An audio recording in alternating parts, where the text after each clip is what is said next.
Wewe vipi wewe? Yaani tunafika guest kabisa, yaani wewe unaambia tunaadimika kuonekana. Naona napata maneno ya wale.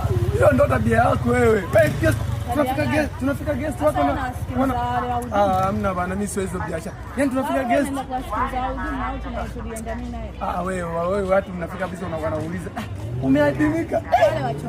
Wachonganishi wapi? Wewe ndo tabia yako wewe. Tabia yangu tabia gani? Wewe ndo tabia yako pale. Mimi nakwambia.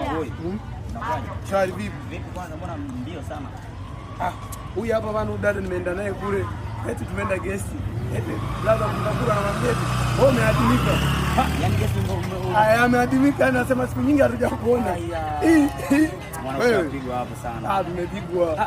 Hebu nisikilize. Yaani kwamba yeye ameadimika guest. Kaadimika.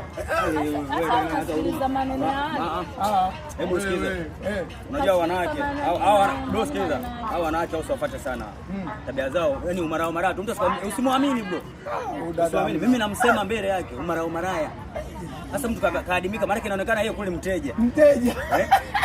Nataka tuondoke. Sababu zake. Mariza.